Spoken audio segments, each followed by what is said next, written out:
आप बिस्तर पे जाया करो रात्रि को,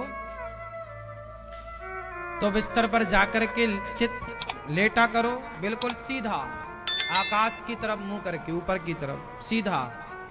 हमें ज्यादा ऊंची तकिया भी नहीं रखना चाहिए, पता है? ज्यादा ऊंची तकिया रखने से कमर का दर्द होता है, गर्दन का दर्द होता है, इसलिए हमें तकिया नहीं रखना चाहिए। तकिया रखो हल्की पतली सी, तकिया ना रखो तो भी अच्छा है।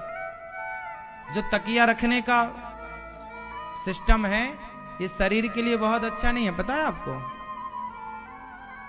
आपकी गर्दन तकिया में ऊंची यूं रहती है, तो यूं रहते यहां गर्दन में आज नहीं 10 साल बाद दर्द आएगा, कमर में दर्द आएगा तकिया रखने से।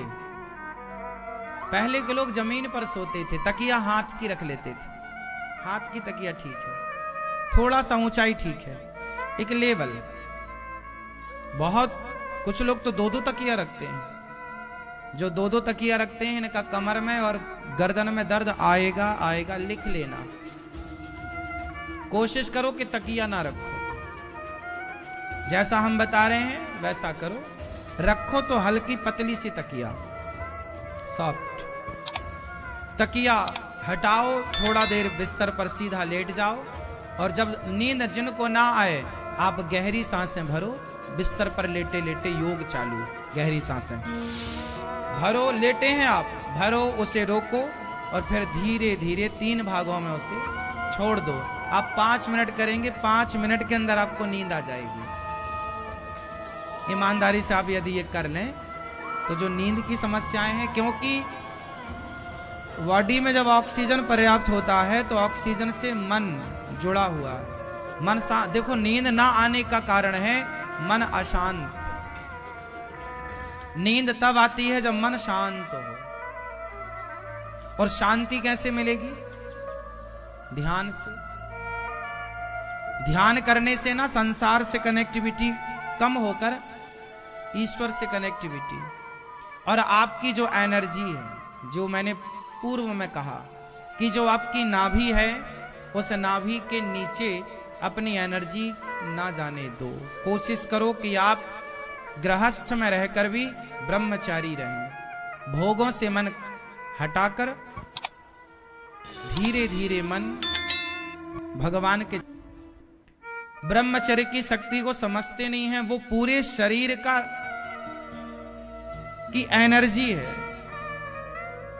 जो ब्रह्मचर्य है पूरे शरीर को, पूरे शरीर का वो रस है, एनर्जी है, उसे मत गवाइए, बचाए रखिएगा। ब्रह्मचारी रोगों से बचता है।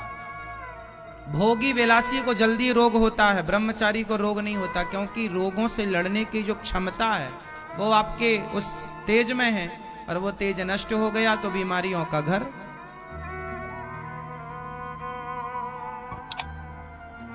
इसलिए अपने बच्चों को योगी बनाओ, भोगी नहीं। आजकल तो लोग भोगी ही बन रहे हैं, योगी बनाओ। हमारे यहां क्या है, भगवान कृष्ण ने अर्जुन को कौन सा उपदेश दिया? सांख्य योग। योगी बन अर्जुन। भोगी तो दुनिया है ही, भोगी बनाना नहीं पड़ेगा, आप तो भोगी हैं ही। योगी का उपदेश करना पड़ता है कि योगी बनो। योगी कैसे बनेंगे? ध्यान करिए ईश्वर का, संगत अच्छी करिए, हर बुरी चीज से बचिए। जो आपको उत्तेजित करने वाली चीज हैं, जो आपको उत्तेजित करने वाले पदार्थ हैं, खाने का, पीने का या फिर देखने का, ये हर चीज से हमें, जो हमारे बॉडी को उत्तेजित करे, उन सब से बच के रहना चाहिए। इसलिए साधु संत लहसुन प्याज भी नहीं खाते, मांसाहार का तो छोड़ दीजिए, क्योंकि ये सारी चीजें शरीर को गर्मी प्रदान करती हैं, उत्तेजित करने वाले पदार्थ हैं। शराब शरीर को उत्तेजित करने वाला पदार्थ है। तो उत्तेजित आप ना हो, क्योंकि उत्तेजना में शांति नहीं है, गंभीरता में शांति है। समझो, आप पानी बरसता है तो नदियां उत्तेजित हो जाती हैं, और उत्तेजित होती हैं तो गांव को डुबा देती हैं। लेकिन कितना भी पानी बरस जाए, समुद्र गंभीर होता है। इसलिए नदियों का पानी क्षुद्र नदी जल भरी तोराई, बारिश में तो उफन रही है, गर्मी में सूखी पड़ी है। पर बारिश हो या गर्मी हो, समुद्र में कोई फर्क नहीं पड़ता। तो जीवन नदी की तरह ना हो, जीवन समुद्र की तरह हो, गंभीर हो। ऐसा नहीं कि आज है तो खूब 56 भोग खा लो, आज है तो सब उड़ा दो, कल नहीं है तो भूखे मरो। आज है तो कल के लिए थोड़ा सा बचा के रखो, क्योंकि वो चीजें कल काम आएंगी आपको।